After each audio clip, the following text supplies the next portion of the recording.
श्री हरदास श्रावण पुत्रदा एकादशी व्रत कथा। निसंतान राजा महाजीत को पुत्र प्राप्ति की कथा। एकादशियों के महात्म्य का आनंद लेते हुए धनुर्धर अर्जुन ने कहा, हे प्रभु, ये कल्याणकारी एवं महापुण्यदायिनी कथाएं सुनकर मेरे आनंद की सीमा नहीं है तथा मेरी जिज्ञासा बढ़ती जा रही है। हे कमल नयन, अब आप मुझे श्रावण माह के शुक्ल पक्ष की एकादशी की कथा सुनाने की कृपा करें। इस एकादशी का क्या नाम है तथा इसके व्रत का क्या विधान है, इसमें किस देवता का पूजन किया जाता है तथा इस व्रत करने से किस फल की प्राप्ति होती है।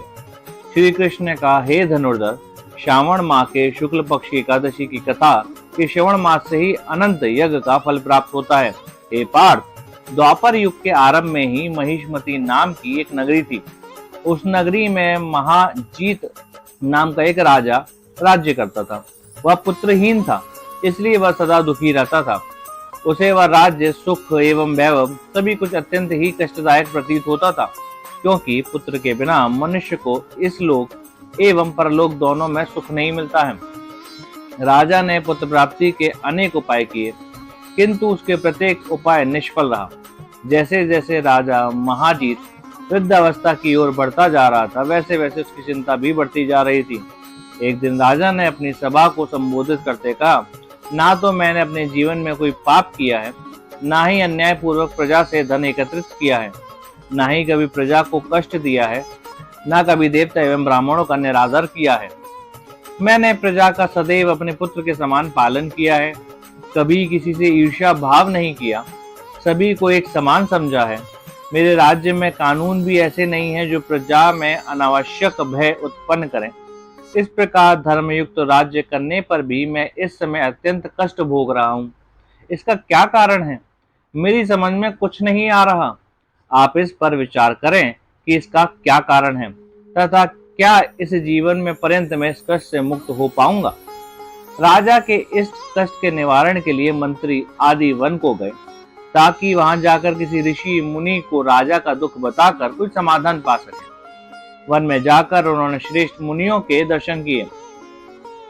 उस वन में वयोवृद्ध एवं धर्म के ज्ञाता महर्षि लोमेश भी रहते थे। वह सभी जन महर्षि लोमेश के पास गए। उन सभी ने महर्षि लोमेश को दंडवत प्रणाम किया तथा उनके सम्मुख बैठ गए।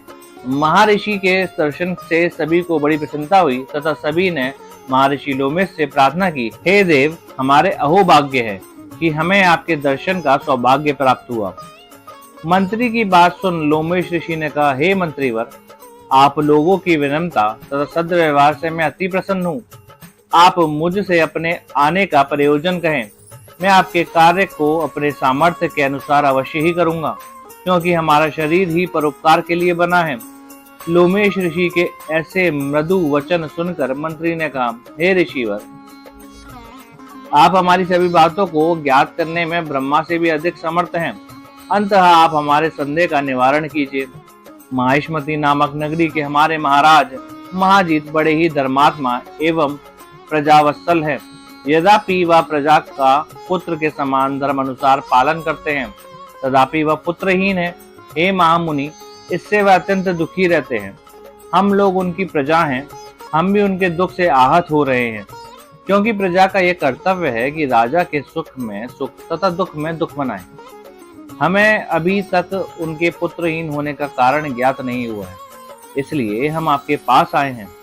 अब आपके दर्शन करके हमको पूर्ण विश्वास है कि हमारा दुख अवश्य दूर हो जाएगा, क्योंकि महान पुरुषों के दर्शन मात्र से ही प्रत्येक कार्य की सिद्धि हो जाती है। अंततः आप हमें बताने की कृपा करें कि किस विधान से हमारे महाराज पुत्रवान हो सकते हैं। हे ऋषिवर, यह आपका हम पर, हमारे राज्य की प्रजा पर बड़ा ही उपकार होगा। ऐसी करुणा प्रार्थना सुनकर लोमेश ऋषि नेत्र बंद करके राजा के पूर्व जन्मों पर विचार करने लगे। कुछ पलों के उपरांत उन्होंने विचार करके कहा, हे भद्रजनों, यह राजा पूर्व जन्म में अत्यंत उद्दंड था तथा पाप कर्म किया करता था। उस जन्म में यह एक ग्राम में दूसरे ग्राम में भ्रमण करता था। एक समय ज्येष्ठ माह की शुक्ल पक्षी एकादशी के दिन की बात है, ये 2 दिन से भूखा था। मध्या के समय एक जलाशय पर जल पीने गया। उस स्थान पर उस समय ब्याही हुई एक गाय जल पी रही थी। राजा ने उसको प्यासी ही भगा दिया तथा स्वयं जल का पान करने लगा। हे श्रेष्ठ पुरुषों, इसलिए राजा को ये कष्ट भोगना पड़ रहा है। एकादशी के दिन भूखा रहने का फल ये हुआ कि इस जन्म में यह राजा है तथा प्यासी गाय को जलाशय से भागने के कारण पुत्रहीन है। यह सुनकर सभी सभासद प्रार्थना करने लगे, हे ऋषि श्रेष्ठ, शास्त्रों में ऐसा वर्णित है कि पुण्य से पाप नष्ट हो जाते हैं। अंततः कृपा करके आप हमें कोई ऐसा उपाय बताइए जिससे हमारे राजा के पूर्व जन्म के पाप नष्ट हो जाएं तथा उन्हें पुत्र रत्न की प्राप्ति हो। सभासदों की प्रार्थना सुनकर लोमेश मुनि ने कहा, हे श्रेष्ठ पुरुषों, यदि तुम सभी श्रावण माह के शुक्ल पक्ष की पुत्रदा एकादशी का व्रत एवं रात्रि जागरण करो तथा उस व्रत का फल राजा के निमित्त कर दो तो तुम्हारा राजा के यहाँ पुत्र उत्पन्न होगा। व्रत के फलस्वरूप राजा के सभी कष्टों का नाश हो जाएगा। इस उपाय को जानकर मंत्री सहित सभी जनों ने महर्षि को कोटि कोटि धन्यवाद दिया तथा उनका आशीर्वाद ग्रहण कर अपने राज्य में लौट आए। तदुपरांत उन्होंने लोमेश ऋषि के आज्ञानुसार पुत्रदा एकादशी का विधान पूर्वक उपवास किया तथा द्वादशी को उसका फल राजा को दे दिया। इस पुण्य के प्रभाव से रानी ने गर्भ धारण किया तथा 9 माह पश्चात एक अत्यंत तेजस्वी पुत्र को जन्म दिया। हे पांडु पुत्र, इसलिए इस एकादशी का नाम पुत्रदा पड़ा। पुत्र की इच्छा रखने वाले मनुष्य को विधान पूर्वक श्रावण माह के शुक्ल पक्ष एकादशी का व्रत करना चाहिए।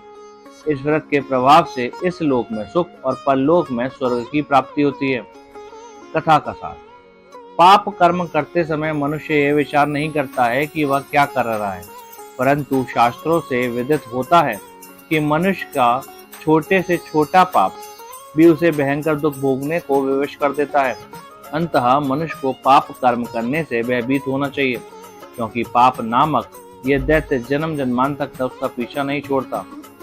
प्राणी को चाहिए कि सत्यव्रत का पालन करते हुए भगवान के प्रति पूर्ण श्रद्धा और भक्ति रखे तथा ये बात सदैव स्मरण रखे कि किसी के हृदय को पीड़ा पहुंचाने से बड़ा पाप संसार में कोई अन्य नहीं है।